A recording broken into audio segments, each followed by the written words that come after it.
Best varicose wines చికిత్సనే పొందండి. నొప్పి లేని చికిత్స కోసం సంప్రదించండి ఎబీస్ హాస్పిటల్. నమస్తే రమ్మగారు. నమస్తే చే రమ్మగారు, ఆలయాలకి వెళ్ళేటప్పుడు పలానా రోజును వెళ్తే మంచిది, పలానా సమయంలో వెళ్తే మంచిది, ఏ దేవుడి దగ్గరికి ఏ సమయం ఏ రోజు వెళ్తే మంచి ఫలితాలు ఉంటాయి అలాంటి నియమాలు ఏమైనా ఉన్నాయండి? సాధారణ నియమాలే చేయ ఇవి. మామూలుగా మనం చెప్పుకుంటామా, సోమవారం శివుడికి, ఎస్, మంగళవారం ఆంజనేయ స్వామికి, అవునవును, లేకపోతే అట్లా కుమారస్వామికి, మంగళవారం కుమారస్వామి సుబ్రహ్మణ్యుడు, బుధవారం వినాయకుడు లేదా వెంకటేశ్వర స్వామి, గురువారం దత్తాత్రేయ స్వామి, సాయిబాబా. ఇప్పుడు సాయిబాబా గారు మనకి ప్రఖ్యాతులుగా ఉన్నారు కాబట్టి గురు దర్శనం. అవునవును. తర్వాత శుక్రవారం నాడు అమ్మవారి దేవాలయానికి, శనివారం ఆంజనేయ స్వామి కానీ వెంకటేశ్వర స్వామి వారి కానీ మామూలుగా వెళ్తాం. అవును. మనం ఇప్పుడు ఏంటంటే ఆదివారాలు ఖాళీగా ఉంటుంది కాబట్టి ఆదివారం ఏదో ఒక దేవాలయ దర్శనం చేస్తాం. అయితే సాధారణంగా వేళలంటే ఉదయకాలంలో విష్ణువాలయం, విష్ణువాలయాలు ఉదయకాలంలో చూస్తే మనకి స్థితికారకుడు విష్ణు. అవును. స్థితి అంటే మన దైనందిన జీవితం రోజువారీని మన జీవితాన్ని నడిపేవాడు. స్థితికారకుడైన విష్ణువుని అంటే విష్ణువాలయాలంటే వెంకటేశ్వర స్వామి, రంగనాథ స్వామి, నరసింహస్వామి, మరి కృష్ణుడు, రామాలయము, ఎన్నున్నాయి స్వామివారి, ఆయన అవతారాలన్నీ ఉన్నాయి. కూర్మావతారం ఉన్నది, శ్రీకూర్మం లాంటి దేవాలయాలు చాలా ఉంటాయి. కూర్మావతారం ఉదయం సమయం మంచిదా, పగటి వేళలు మంచివి. అలాగే విష్ణు సహస్రనామం పారాయణ చేస్తామనుకో సాయంకాలం చేస్తే మంచిదంటారు. నేను అదే అడగబోయాను. లక్ష్మీ అష్టోత్తరం, విష్ణు సహస్రనామం సాయంత్రం పారాయణ చేసుకుంటే మంచిదంటారు. ఈ వేళలో ఆ సౌండ్స్ మంచివన్నమాట. ఎందుకంటే విష్ణువు రాక్షసాంతకుడు. సాయంత్రం వేళల్లో రాక్షసులు తిరుగుతారు. అంచేత ఈవినింగ్ చేస్తే నామపారాయణ వల్ల మనకు చుట్టూతా ఉన్న నెగిటివ్ ఎనర్జీ పోతుంది. దర్శనం మాత్రం ఉదయం కాలం చెప్తారు. మనం సాయంత్రమైనా చేయొచ్చు, నామస్మరణ సాయంత్రం మంచిది. సాయంత్రం అయినా చేయొచ్చు, కానీ విశేషమైన ఫలితం ఉదయకాలం ఉంటుంది అని చెప్తారు. ఓకే. అయితే శివాలయాలకి సాయంకాల దర్శనం మంచిదంటారు. ప్రదోషకాల అర్చన విశేషమైన ఫలితాన్ని ఇస్తుంది శివాలయాల్లో. ప్రదోషకాలం అంటే చంద్రుడు వచ్చే సమయం, ఆయన లయకారకుడు కాబట్టి మన రోజు ఎండ్ అయ్యేటప్పుడు శివాలయ దర్శనము, శివ పూజ అద్భుతమైన ఫలితాన్ని ఇస్తుంది. శ్రీపాద శ్రీవల్లభ చరితామృతం ఒకటి పుస్తకం చెప్తుంటా కదా నేను. అవును. అయితే ఈయన అందులో ఆయన చెప్పారు, ఒక ఆవిడికి కుమారుడు ఏదో మందబుద్ధిగా ఉన్నాడని శ్రీపాద శ్రీవల్లభుల దగ్గరికి వచ్చిందట ఒక భక్తురాలు. వస్తే మా పిల్లవాడు చాలా మందబుద్ధిగా ఉన్నాడంటే ఆయన ఏమన్నంటే అమ్మ బతికున్నంతకాలం ప్రదోషకాల అర్చన చేయమన్నట్ట. ఆ పిల్లాడు ఎక్కడికో వెళ్ళిపోయాడు. ఆవిడ ప్రదోషకాల అర్చన చేస్తూ ఉండేది. తర్వాత జన్మలో ఆవిడ చేసిన ప్రదోషకాల అర్చన వల్ల ఆవిడ నృసింహ సరస్వతి స్వామి వారి దగ్గర జన్మించింది భక్తురాలుగా. పిల్లాడి కోసం చేసింది, ఆవిడ కూడా ఫలితాన్ని ఇచ్చింది, ఆవిడకి కూడా ఇచ్చింది. మనం పిల్లల కోసం ఒక పూజ చేస్తామా జయ, ఏదో ఒక పూజ చేసుకుంటామా పిల్లాడి కోసం అని. పిల్లల కోసం గుళ్ళోకి వెళ్తారు, పిల్లల కోసం ఏదో నైవేద్యాలు చేసి ఇచ్చేస్తారు, పిల్లల కోసం దానం చేస్తారు. ఆ చేసిన ఫలితం మనకు కూడా లభిస్తుంది, తల్లికి కూడా లభిస్తుంది. ఎప్పుడు కూడా వాళ్ళ కోసం సంకల్పం చేస్తాం కాబట్టి సంకల్పం చేయటం వల్ల ఆ పుణ్యం పిల్లవాడికి వెళ్ళినప్పటికీ క్రియ తాలూకు పుణ్యం మనకి లభిస్తుంది. అందుకని ఎవరి కోసమైనా చేస్తే మనకు కూడా మంచిదే, చేయొచ్చు అట్లా. అయితే ఆ కథలో చెప్తారనమాట శ్రీపాద శ్రీవల్లభ చరితామృతంలో, ఇలాగా ప్రదోషకాల అర్చన పరమాద్భుతమైన ఫలితాన్ని ఇస్తుంది అని శివాలయాలకి ఇది విధానంగా చెప్తారు. అయితే సాధారణంగా ఆలయాలకి వెళ్ళేటప్పుడు, ఇప్పుడు తిరుపతికి వెళ్తున్నారనుకోండి, నా గురించి కూడా దండం పెట్టుకోండి అని చెప్తాను. అప్పుడు ఆ పుణ్యం నాకు వస్తుంది, మీకు వస్తుందా? ఇద్దరికి. మన స్నేహితుల్ని జ్ఞాపకం పెట్టుకుని తలుచుకున్న సుహృద్భావం ఒకటి ఉంది చూడు, మన భావం మంచిది. దానివల్ల నేను చెప్పా కదా జయ, నేను గుళ్ళోకి వెళ్తే తిరుపతి క్షేత్రానికి వెళ్ళైనా కూర్చున్న మరుక్షణం మొత్తం లిస్టు ఫుల్గా అందరినీ తలుచుకుంటా. ఇప్పుడు నాతో మాట్లాడే వాళ్ళనందరినీ పేరు గుర్తున్న ప్రతి వాళ్ళని, సమస్యలు గుర్తుంటాయి కొందరివి, అవన్నీ తలుచుకుంటాను. చాలాసేపు ప్రార్థన, సొంతానికి ఏ ప్రార్థన లేదు. పలానాది కావాలని అడగటం తెలియదు, బ్లాంక్ అయిపోతాను నేను దేవాలయం. మీ గురించి మీరేం అడగలేదు, ఏం తెలియదు, తట్టదు అసలు నాకు. ఈ సన్నిధిలో అక్కడ కూర్చుంటాం కదా, కూర్చున్నప్పుడు నేను ఎవరెవరితోటి స్నేహంగా ఉన్నాను, ఎవరు నాతో సంబంధం కలిగి ఉన్నారు, నాతో ఎవరు మాట్లాడారు, వాళ్ళందరికీ వాళ్ళ సమస్యలు భగవత్ ప్రార్థన చేయగలుగుతారు, చేయలేరు. అది నన్ను ప్రతిసారి రక్షిస్తుంది అనుకుంటాను జయ. ఖచ్చితంగా రమ్మగారు ఎప్పుడు రక్షిస్తుంది అది. అంతే.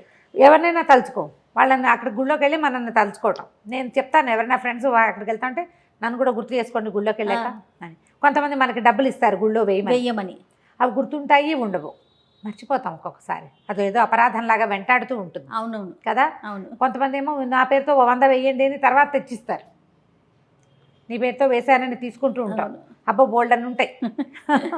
అయితే ఈ దేవాలయాలతో పాటుగా మనము ఫలానా రోజున ఫలానా దైవ దర్శనం చేయటం విశేషమైన ఫలితాన్ని ఇస్తుంది. సోమవారం కనుక మనం ఏదైనా శివాలయానికి వెళ్ళగలిగితే, అది కూడా ఈ సాయంత్రం పూట, సాయంకాలం పూట, పగలు పొద్దున అభిషేక దర్శనం కుదిరినా సరే, సాయంత్రం ప్రదోష వేళలో అర్చనలు జరిగే దేవాలయాలకు వెళ్ళటం. ఉజ్జయినిలో సాయంకాల అర్చన, ప్రదోష కాల అర్చన మహాద్భుతంగా చేస్తారు. ఇది వాయిస్తారు, ఢంకా నినాదం చేస్తూ చేస్తారు. పొద్దున పూట భస్మాభిషేకం చేస్తారు. అది విశేషమైన సేవ కదా.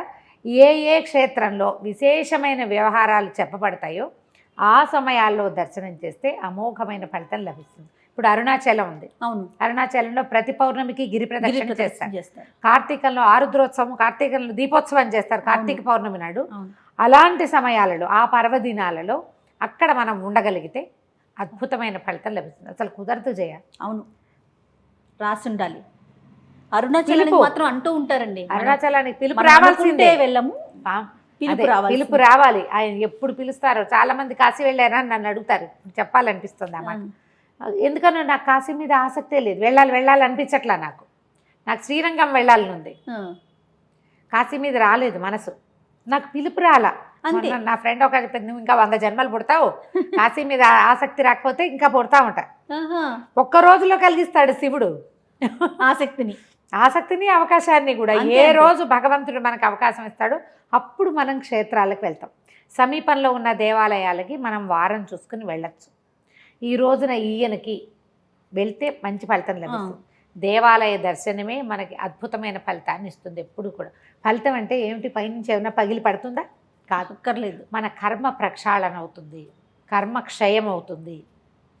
పాప ప్రక్షాళన, కర్మ క్షయం, మానసికమైన ప్రశాంతత వస్తుంది. అసలు అది చాలు కదా రమ్మగారు. దేవాలయ దర్శనం వల్ల ఈ రోజున మనం అనుభవించాల్సిన ఒక భయంకరమైనది ఏదైనా ఉంటే అది కొంచెం తగ్గిపోతుంది. అందుకని తరచుగా భారతీయులు దేవాలయ దర్శనం చేయాలనే భావిస్తారు. వాళ్ళు దేన్ని నమ్మితే దాన్ని, ఏది పరమదైవంగా నమ్ముతామో అక్కడికి వెళ్తాం. ఈ రోజు వెళ్తే ఈ ఫలితం లభిస్తుంది కాబట్టి వెళ్ళాలనే ఉద్దేశం ఉంది చూడు. అది ప్రశ్నకి సమాధానంగా చెప్పటమే కానీ దానివల్ల పరమాద్భుత ప్రయోజనాలు లభిస్తాయని మనం భావించకూడదు. కాకపోతే ఇప్పుడు ఒక్కొక్క చోట ఒక్కొక్క రకంగా శాకంభరి ఉత్సవాలు చేస్తారు. సంవత్సరానికి ఒక చోట, ఒకసారి ఒక దేవాలయంలో దుర్గాదేవికి శాకంభరి చేస్తారు.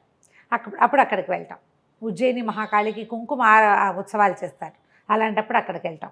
అన్నకూటోత్సవాలు, అలా ప్రత్యేకమైన ఉత్సవాలప్పుడు మనం అక్కడికి వెళ్తే కనుక మనకి అద్భుతమైన ఫలితం లభిస్తుంది. కేవలము ఫలితము అనగానే నేను చెప్పిన పాపక్షయము, కర్మ ప్రక్షాళన ఇవి తగ్గుతాయి.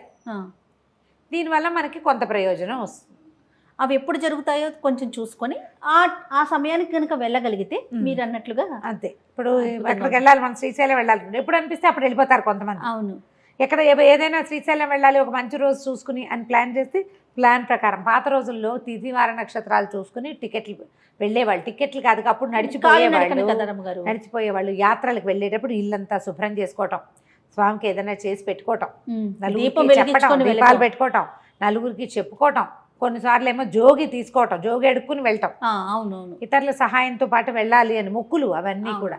ఇవన్నీ అయ్యాక తిరిగి వచ్చాక కూడా మళ్ళీ అంత శుభ్రం చేసుకోవటం. ఈ సందర్భంలో ఇంకొక ప్రశ్న చెప్దాం. మొన్న ఒకరు అడిగారు, ఏదైనా దేవాలయ సందర్శనం చేసినప్పుడు కానీ గురు దర్శనం చేసినప్పుడు కానీ వేరే చోటకి వెళ్ళకూడదని, మనం చేసిన ఫలితం వాళ్ళకి వెళ్ళిపోతుందని, మన ఫలితం మనకే రావాలంటే మన ఇంటికే రావాలని అని. అయితే ఇది నేనైతే నమ్మను. మనం చెడు చోటకి వెళ్తాం, మరణాలు సంభవించిన చోటకి వెళ్తే మనం ఆ నెగిటివిటీని, మృత్యువు తాలూకు ఆ ఛాయని మోసుకుని ఇంకోళ్ళ ఇళ్ళకి వెళ్ళకూడదు. కానీ భారతీయ సిద్ధాంతం ఏంటమ్మా, మన పుణ్యంలో ఇతరులకి భాగం పెట్టడమే మన పద్ధతి. కార్తీక పురాణంలో కథలుగా చెప్తారు. దీపం ముట్టించిన ఒత్తిలో ఒక ఒత్తి పుణ్యం ఒకటికి, రెండో ఒత్తి పుణ్యం ఇంకొకటికి ధారపోసింది అని. మన పుణ్యాన్ని ధారపోయటమే భారతీయ సంస్కృతి. మనం ఒక దైవ దర్శనం చేసి వచ్చాం, ఆ దర్శన ఫలితం, ఆ భాగ్యం లేనివాడికి కూడా పంచాలిగా మనం. అవును, మనం అన్నదానం చేస్తాం, కలిగింది దానం చేయటం మన పద్ధతి. పుణ్యం కలిగి ఉన్నాం, దాన్ని దానం చేయాలి. దేవాలయ దర్శనం చేసి మన ఇంటికి రాకపోతే మన పుణ్యం వాడు ఎవడింటికో వెళ్తే వాళ్ళ ఇంటికి పోతుందని అనుకోవద్దు. వాడికి పుణ్యం పంచిన పుణ్యం మనతో వస్తుంది. వస్తుంది. ఎస్. మనం భావించాల్సింది అది. ఇదివరకు ఏం చేసేవాళ్ళు అంటే క్షేత్ర దర్శనం చేసి వచ్చాక ఇంటికి వచ్చి మళ్ళీ ఇల్లు వాకిళ్ళు శుభ్రం చేసుకుని ప్రసాదాన్ని మళ్ళీ ఏదైనా ప్రసాదం చేసి ఆ ప్రసాదాన్ని అందరికీ పంచేవాళ్ళు. పాత పద్ధతి. పరమ పవిత్రంగా చూసేవాళ్ళం కదా రమ్మగారు ప్రసాదాన్ని. లడ్డు ప్రసాదం అంటే ఎక్కడ పడితే అక్కడ పెట్టకూడదు, ఎలా పడితే అలా తీసుకోకూడదు. మళ్ళీ రాగానే వెంకటేశ్వర దీపారాధన చేసుకోవడం, కాశీ వెళ్ళొస్తే కాశీ సమారాధన చేయటం. అవును. అప్పుడు కాశీ నుంచి తెచ్చిన గంగని, విభూతిని, ఆ కాశీ దారాలని, ప్రసాదాన్ని, కలకండ అవి తెచ్చుకునేవాళ్ళు, నిలవ ఉండేవి కదా. అప్పుడు అందరికీ పంచిపెట్టడం. గంగ సమారాధనే గంగ పూజ. అవును. కాశీ నుంచి వస్తే అప్పట్లో పద్ధతులు అవి ఉండేవి. ఇప్పుడు మనం ఏంటి, ఎప్పుడు టికెట్లు దొరికితే, ఎప్పుడు రేట్లు తక్కువ ఉంటే అప్పుడు బుక్ చేసుకుంటాం, ఎప్పుడు సమయం దొరికితే అప్పుడు వెళ్ళిపోతున్నాం. తిదివార నక్షత్రాలు చూసుకోలేకపోతున్నాం. ఇలా వెళ్ళేటప్పుడు కొంచెం ప్లాన్డ్గా కనుక ఇట్లా చేసుకుని వెళ్తే, క్షేత్రాల్లో అద్భుతమైన వ్యవహారాలు ఉన్నప్పుడు, అక్కడ పూజా విధానాలు ఉన్నప్పుడు అక్కడ వెళ్ళి దర్శనం చేసుకుంటే, నిత్యోత్సవాలు ఉంటాయి కొన్ని దేవాలయాలు, అక్కడికి ఎప్పుడు వెళ్ళినా ఒకటే. ప్రత్యేక ఉత్సవాలప్పుడు ప్రయత్నం చేసి వెళ్ళగలిగితే కనుక అద్భుతమైన ఫలితం లభిస్తుంది. జగన్నాథ రథయాత్రకు వెళ్ళటం, పూరి బ్రహ్మోత్సవాలప్పుడు వెళ్ళటం, వార్షికోత్సవాలప్పుడు వెళ్ళటం, ఉత్సవాలప్పుడు వెళ్ళగలిగితే మంచి ఫలితం లభిస్తుంది. ఇప్పుడు జనం ఎక్కువగా ఉంటున్నారు కాబట్టి ఆలోచించుకుని వెళ్ళాలి.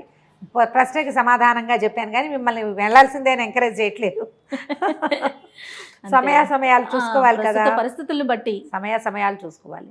సమీపంలో దేవాలయాలకు వెళ్ళేటప్పుడు ఈ విధానాన్ని, శివాలయంలో సాయంకాలం వెళ్ళి ప్రదోష వేళ శివ దర్శనం అద్భుతమైన ఫలితాన్ని ఇస్తుంది. నమస్తే. నమస్తే.